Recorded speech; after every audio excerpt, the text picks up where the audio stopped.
Hello, నేను మిస్ఎస్ రావు. ఇప్పటి వరకు రియల్ ఎస్టేట్ ఆల్మోస్ట్ క్లోజ్ అయిపోయింది, పతనానికి వెళ్ళిపోయింది అనేటువంటి న్యూస్ని విన్నాం. కానీ ఇప్పుడు ఆర్బీఐ ప్రకటించినటువంటి 2 నిర్ణయాల కారణంగా రియల్ ఎస్టేట్ మళ్ళీ పుంజుకునేటువంటి అవకాశం ఉందేమో అనేటువంటి అభిప్రాయం కలుగుతుంది. దానికి కారణం ఏంటంటే వడ్డీ రేట్లని వరుసగా 3వ సారి కూడా ఇప్పుడు తగ్గించింది. దాదాపు రెపో రేట్లను 50% తగ్గించింది. గతంలో 25%, ఇప్పుడు 50% తగ్గించింది. దీని కారణంగా హౌస్ లోన్స్ కానీ, వెహికల్స్ లోన్ కానీ, పర్సనల్ లోన్స్ కానీ వీటికి సంబంధించినటువంటి పర్సంటేజ్ తగ్గిపోయింది. ఇప్పుడు ఆల్మోస్ట్ 9 నుంచి 9% అలా ఉంది.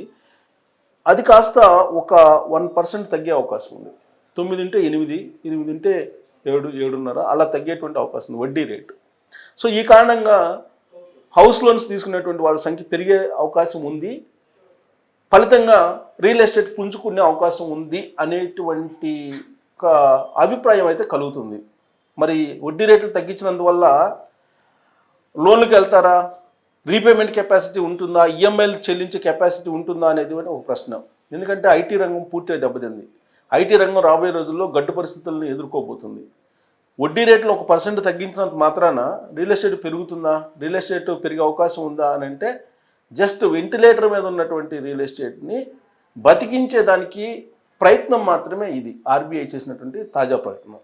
ఇక రెండవ ప్రకటన ఏంటంటే గోల్డ్కి సంబంధించి కీలకమైన నిర్ణయాలు తీసుకుంది. గోల్డ్ లోన్లకు సంబంధించి 2.5 లక్ష లోపల మీరు గోల్డ్ తీసుకుంటే కనుక గోల్డ్ వాల్యూలో 85% మొత్తాన్ని మీకు లోన్ కింద ఇస్తారు. ఇంతకుముందు 75% మాత్రం ఇచ్చేవాళ్ళు, ఇప్పుడు 85% మొత్తాన్ని ఇచ్చేవాళ్ళు. ఇక గోల్డ్కు సంబంధించిన మిగతా నిబంధనలు యాస్టీజ్గా ఉంటాయి. దీంతో గోల్డ్కు సంబంధించి లోన్లు ఈజీగా తీసుకోవచ్చు అనేటువంటి అభిప్రాయం ఆర్బీఐ కలిగించింది. కొంత రిలాక్సేషన్ ఇచ్చింది. ఇంతకుముందు ఏంటి, 75% గోల్డ్ వాల్యూలో 75% మాత్రమే. అంటే గోల్డ్ వాల్యూ మీకు 1 లక్ష ఉందనుకోండి, మీరు ఇచ్చినటువంటి గోల్డ్ వాల్యూ దాంట్లో 75% అంటే 75,000 మాత్రమే ఇచ్చేవాళ్ళు. కానీ ఇప్పుడు 85,000 ఇస్తారు.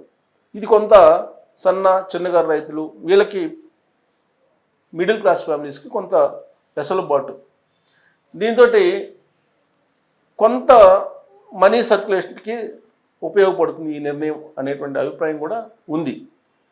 సరే, అది ఎంత ఉపయోగపడుతుంది కానీ ఇప్పుడు ముత్తూటు, మణిపురం ఈ 2కి సంబంధించినటువంటి షేర్లు అయితే విపరీతంగా పెరిగాయి ఆర్బీఐ ప్రకటించినటువంటి ఈ ప్రకటన కారణంగా. సో ఈ 2 నిర్ణయాలు ఆర్బీఐ ప్రకటించింది. సో రియల్ ఎస్టేటు ఈ కారణంగా, ఈ 2 నిర్ణయాల కారణంగా ఈ రిలాక్సేషన్ ఆర్బీఐ ఇచ్చింది కాబట్టి కొంత మూమెంట్ వచ్చే అవకాశం ఉంది అనేది మాత్రం రియల్ ఎస్టేట్లో ఉండే నిపుణులు భావిస్తున్నారు.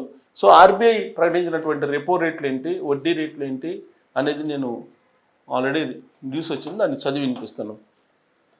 భారతీయ రిజర్వ్ బ్యాంక్ తీసుకున్న కీలక నిర్ణయాలతో దేశీయ స్టాక్ మార్కెట్లు శుక్రవారం భారీ లాభాలతో ముగిశాయి. రెపో రేట్ను 50 బేసిక్ పాయింట్లు తగ్గించి 5.50% నగదు నిల్వల నిష్పత్తి 4 విడతల్లో 100 బేసిక్ పాయింట్లు తగ్గించాలని ఆర్బీఐ ప్రకటించడమే ఈ ఉత్సాహానికి ప్రధాన కారణంగా నిలిచింది.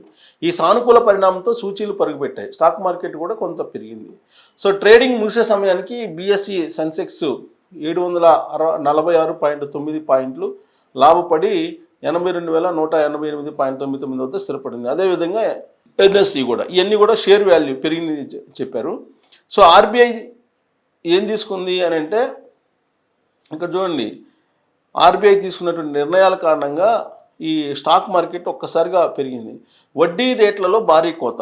వడ్డీ రేట్లు ఇప్పుడు వరకు ఉన్నటువంటి వడ్డీ రేట్లు తగ్గించడం కాదు, సిఆర్ఆర్ తగ్గింపు ద్వారా ద్రవ్య లభ్యతను పెంచడం వంటి చర్యలు. ఇప్పుడు మన దగ్గర లిక్విడ్ అమౌంట్ చాలామంది దగ్గర లేదు. అందుకని ఆర్బీఐ ఇప్పుడు దాదాపు 1,50,000 కోట్ల రూపాయల కరెన్సీని ముద్రించే ప్రయత్నం చేస్తుందన్నారు. తగ్గిన వడ్డీ రేట్ల ప్రయోజనాలను వేగంగా బదిలీ చేయడానికి వీలు కల్పిస్తాయని, ఆర్థిక వృద్ధి, పెట్టుబడుల వినియోగాన్ని ప్రోత్సహించడంలో ఆర్బీఐ దృఢ నిబద్ధతను ఇది బలపరుస్తుందని నిపుణులు విశ్లేషిస్తున్నారు. Banking, real estate, automobiles, consumer durables వంటి వడ్డీ రేట్లకు సున్నితంగా తగ్గించేటువంటి రంగాలు ఈ ర్యాలీలో ముందున్నాయని అంటున్నారు. రాబోయే రోజుల్లో కూడా వడ్డీ రేట్ల కోత ప్రభావం మార్కెట్ సెంటిమెంట్ను ప్రభావితం చేస్తుందని అంచనా వేస్తున్నారు. వడ్డీ రేట్లకు సున్నితంగా ఉండే రంగాలతో పాటు రైల్వేస్ వంటి ఎంపిక చేసిన థీమ్లు దృష్టిలో ఉంటాయి. ఇతర రంగాలు రొటేషన్ పద్ధతిలో దోహదపడవచ్చు. ఎంపిక చేసిన స్టాక్స్పై దృష్టి సారిస్తే మార్కెట్ తగ్గినప్పుడల్లా కొనుగోలు చేసే వ్యూహాన్ని మేము సిఫారసు చేస్తున్నామని రిలీగేర్ బ్రోకింగ్ లిమిటెడ్కి చెందిన అజిత్ మిశ్రా చెప్తారు. సో ఇదంతా కూడా యాక్చువల్గా సింపుల్గా సరే ఆర్బీఐ ఏం చేసింది అని అంటే సింపుల్గా అందరికి అర్థమయ్యేటట్టు చెప్పాలంటే ఇప్పుడు వరకు ఉన్నటువంటి వడ్డీ రేట్లు అనేది తగ్గుతుంది. అంటే ఈఎంఐలు కొంత తగ్గే అవకాశం ఉంది. ఇప్పుడు వరకు 8,200 కడుతున్నారు అనుకోండి, ఇక రాబోయే రోజుల్లో ఒక 100 రూపాయలు అని తగ్గే అవకాశం ఉంది. 8,100 కట్టే అవకాశం ఉంది. 8,100 లేదంటే 8,000 కట్టాల్సిన పరిస్థితి ఏర్పడుతుంది. అంటే స్వల్పంగా వడ్డీ రేటు తగ్గింది. ఈఎంఐ మొత్తంలో చూస్తే మనకి ఆ తగ్గుదల పెద్దగా ఏమీ కనిపించదు. బట్ వడ్డీ రేట్లకు సంబంధించినట్టు దాని దృష్టిలో చూస్తే కనుక వడ్డీ రేటు 0.5% నుంచి 1% తగ్గేటువంటి అవకాశం ఉంది.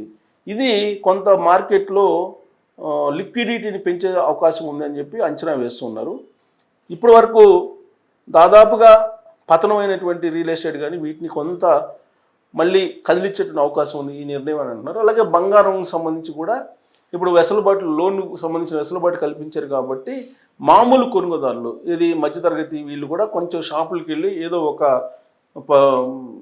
తులమో లేదంటే 2 తులాలో కొనుక్కునేటువంటి అవకాశం ఉంది. ఎందుకంటే ఈ 2 తులాలు కొనుగోలు చేసినా కానీ వెంటనే బ్యాంకులో పెడితే కనుక మళ్ళీ 85% మనకి డబ్బులు వస్తాయి కాబట్టి కరెన్సీ బంగారాన్ని కొనుగోలు చేసేటువంటి వాళ్ళ సంఖ్య కూడా పెరిగే అవకాశం ఉంది. ఎందుకంటే ఇప్పటివరకు బంగారం కొనుగోలు చేసేటువంటి వాళ్ళ సంఖ్య తగ్గుతూ వచ్చింది ఈ ఏడాది మొదటి నుంచి కూడా. దాదాపు 80% కొనుగోళ్లు పడిపోయాయి అంటున్నారు.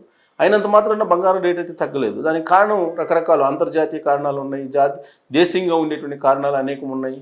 ఈ కారణంగానే బంగారం రేటు పెరిగింది, ఇప్పుడు కూడా పెరుగుతుంది. దాదాపు 1,00,000 మార్కు దగ్గర ఉంది. అది రాబోయే రోజుల్లో 15% వరకు పడిపోయే అవకాశం ఉందని అంటున్నారు దాని రేటు.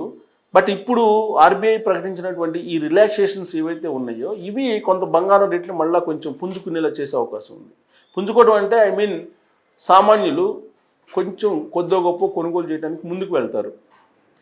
ఎందుకంటే లోన్ పెట్టుకునే ఫెసిలిటీ ఇచ్చారు కాబట్టి ఆర్బీఐ. అలాగే వడ్డీ రేట్లను కూడా తగ్గించారు. సో వడ్డీ రేట్లను తగ్గించారు కాబట్టి మళ్ళీ బ్యాంకుకి తిరిగి చెల్లించేటప్పుడు కూడా గతం కంటే కూడా తక్కువగా చెల్లించేదానికి వెసులుబాటు ఉంటుంది. ఈ కారణాలు స్వల్పమైనప్పటికీ కూడా ఇవి కొన్ని రంగాలను కొంచెం కదిలించే అవకాశం ఉంది, మెరుగుపరిచే అవకాశం ఉంది అనేది ఆర్థికవేత్తలు అభిప్రాయపడుతూ ఉన్నారు. స్టాక్ మార్కెట్లో అయితే ఏ చిన్న పాజిటివ్ వేవ్ కనిపించినా కానీ స్టాక్ మార్కెట్లో ఒక్కసారిగా బ్లో అవుతాయి. అందులో వీకెండ్ కాబట్టి ఈరోజు ఆర్బీఐ రెపో రేట్లను ప్రకటించింది, అలాగే గోల్డ్కి సంబంధించిన రిలాక్సేషన్ ఇచ్చింది. ఈ 2 కారణాలతోటి ఒక్కసారిగా స్టాక్ మార్కెట్ ఎన్ఎస్సి కానీ బిఎస్సి కానీ బాగా పెరిగాయి. అన్ని లాభాలతోటి ముగిసింది ఇవాళ. సో ఇది కొంత పాజిటివ్ వేవ్ని అయితే ఇస్తుంది, పాజిటివ్ దృక్పథాన్ని అయితే ఇస్తుంది. ఆర్బీఐ ఇప్పటి వరకు ద్రవ్యోల్బణం పెరిగిపోతుందేమో అనేటువంటి ఉద్దేశంతో రెపో రేట్లను భారీగా తగ్గించలేదు. కానీ ఇప్పుడు బేసిక్ పాయింట్లను తగ్గించింది, రెపో రేట్లు కూడా తగ్గించింది. ఎందుకంటే ద్రవ్యోల్బణం పెరిగే అవకాశం లేదు అనేటువంటి నిర్ధారణకు ఆర్బీఐ వచ్చిన తర్వాత ఆ మేరకు సంజయ్ మల్హోత్రా ఆర్బీఐ చీఫ్ ప్రకటించేశారు. సో కాబట్టి కొంత ఇది పాజిటివ్ మార్కెట్లకి అని చెప్పొచ్చు. సో దీని ప్రభావం ఎంత ఉంటుంది రియల్ ఎస్టేట్ మీద అనేది మీరు కూడా మీ అభిప్రాయాన్ని తెలియజేయచ్చు. Thank you.